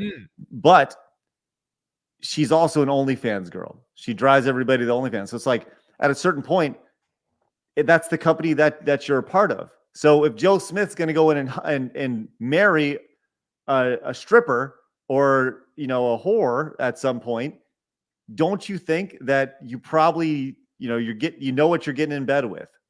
Just throwing it out there, I guess not. So how did she find out? How'd she find out? How did he find out? How did he find out? Yeah. These are great questions. I don't know. Does he have an internet connection? Like what the fuck?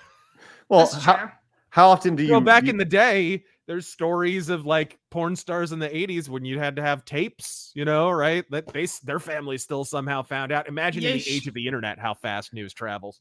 Mm-hmm. And it's not very often you Google your wife's name, then OnlyFans after it. You probably should at this point. That should be part of the marital agreement, actually. Oh no. All right, let's go. Till death do us part, and no OnlyFans ever. I hope that's all she's parting.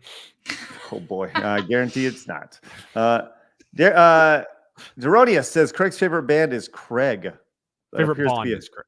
Oh, Craig. Oh, Craig. These fucking glasses, man. Gotta get some prescription ones. I'm gonna be very honest with you. I played with these drunk goggles.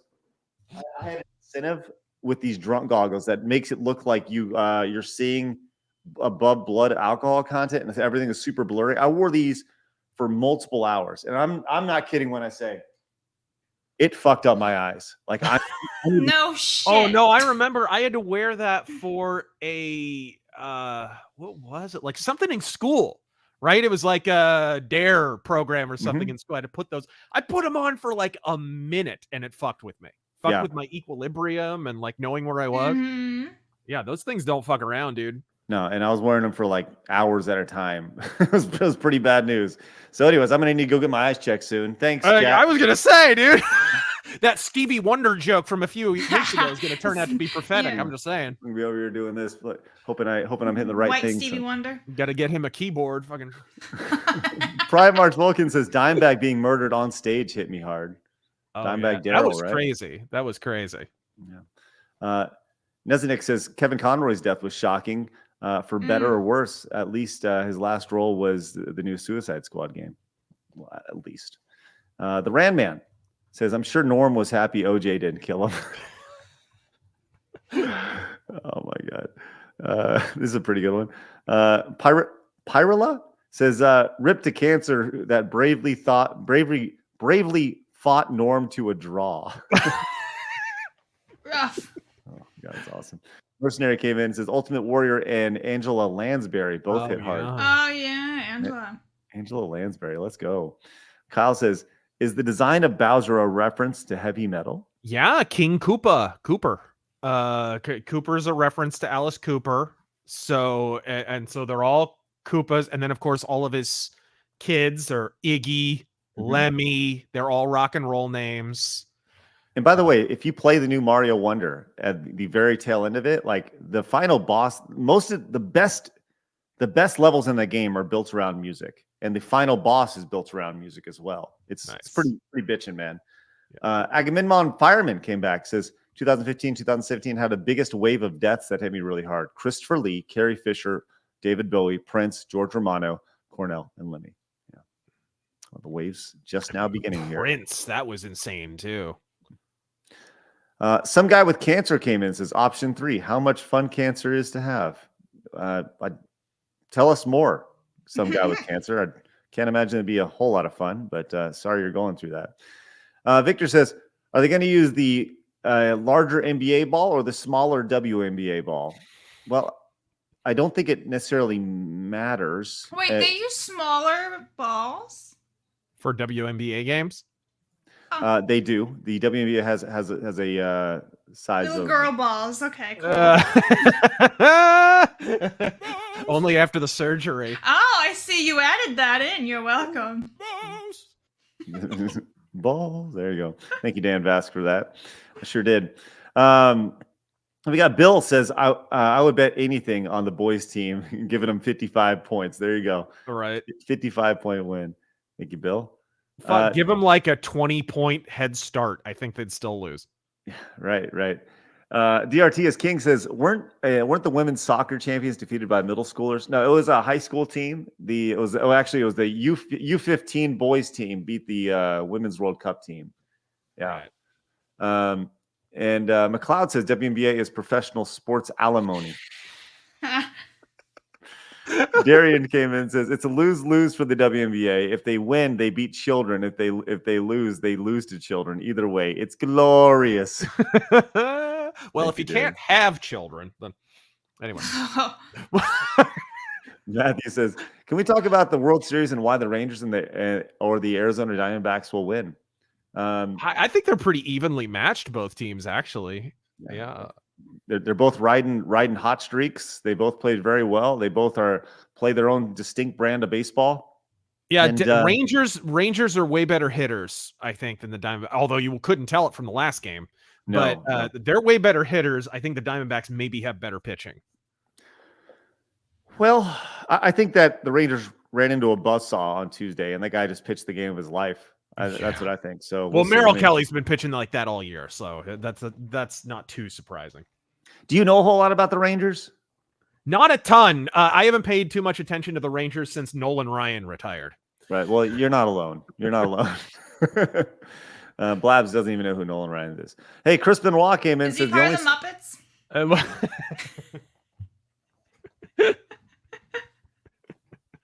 Chris Benoit came in and says the only celebrity death that really hit me was Eddie Guerrero. Affected my whole family. It's pretty fucked up, Chris. Sorry to hear that. Oh my God.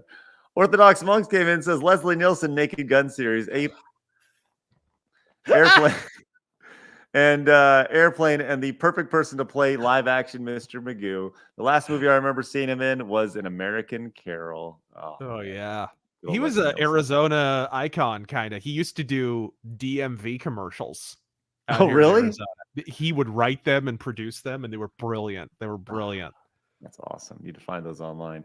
John says, no, hold on. I rumble rant. Flabs over there.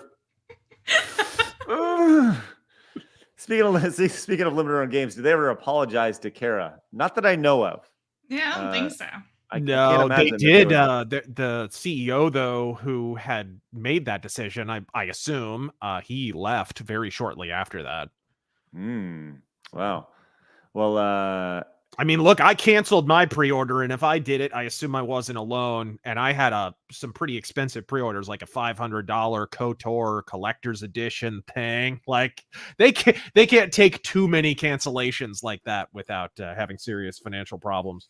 No, not at all. It's physical items are hard to make money on for sure, and especially when you have such a niche market. Extra Zero says, pretty sure Brittany Griner has regular balls. Good point. Okay. I've got balls of steel. All right, Blabs. Yes, we have Rumble rants. Yes, okay. Vault 95 Survivor for $1 says, the celebrity death that haunts Eric July the most would be Sean Connery. It still haunts him to this day. Then Jaeger for $1 says, the WNBA team would get a pity win. And one more, okay, from Cryptic for $5. The NBA balls are small. I mean, they all look like little boys who haven't hit puberty yet. Nice. Thank you, Cryptic. There you go.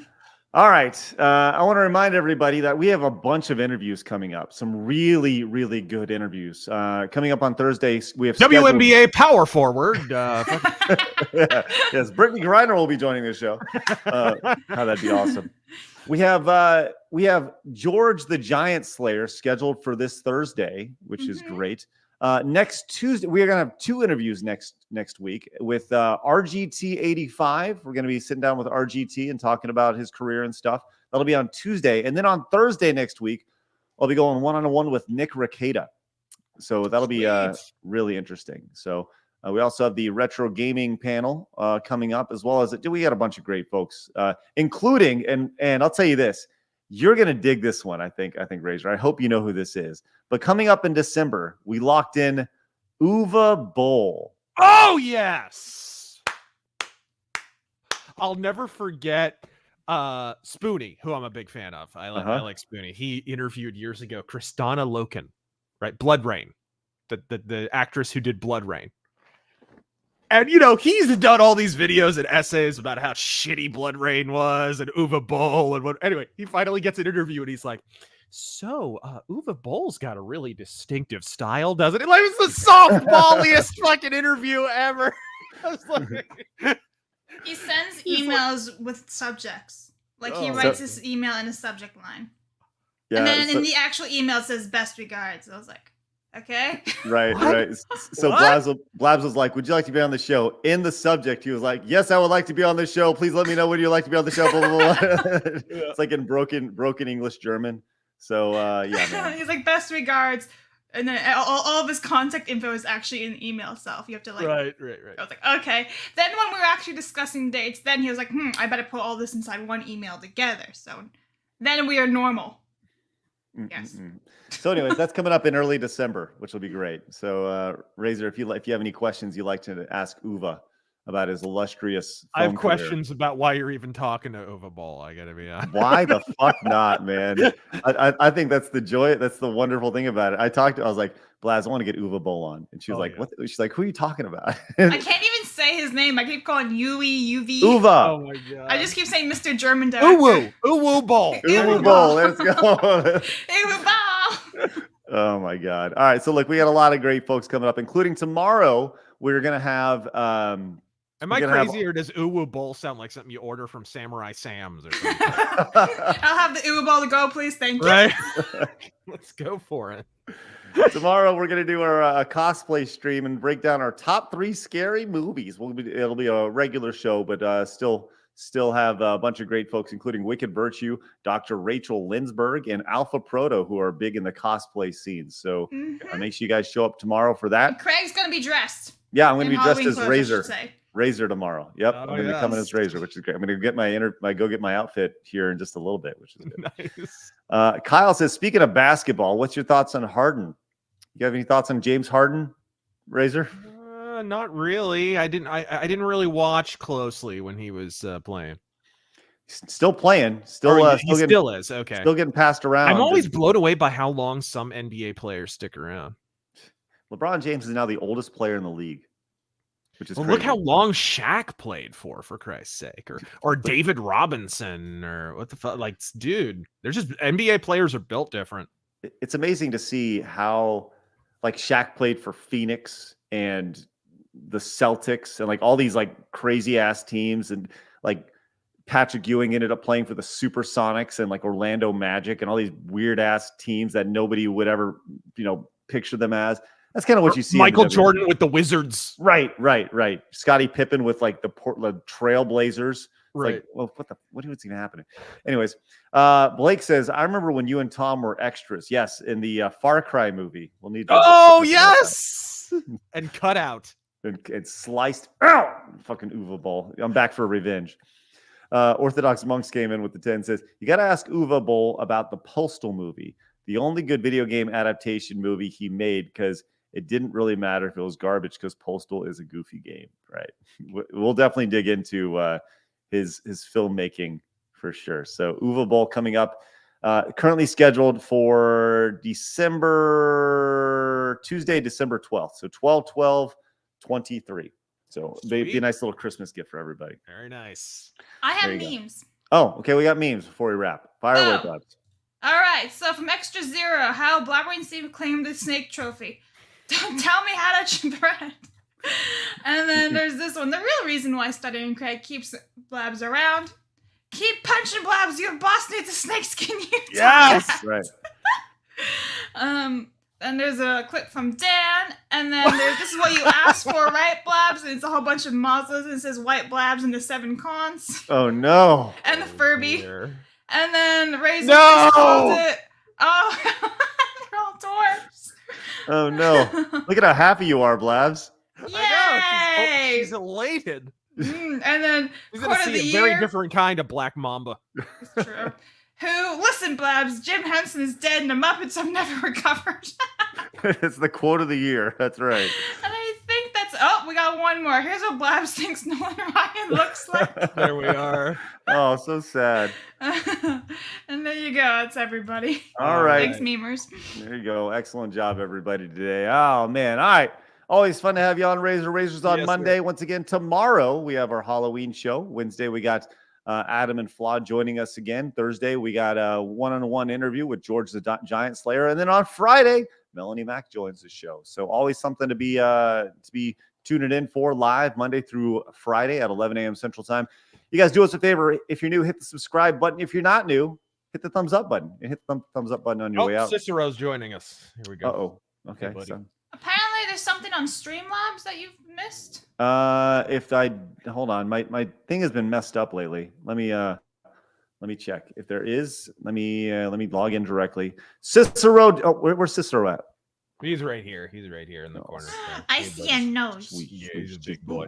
He's a big boy. What kind of Love dog that. is he? All right, let me He's a Cane Corso. Ah.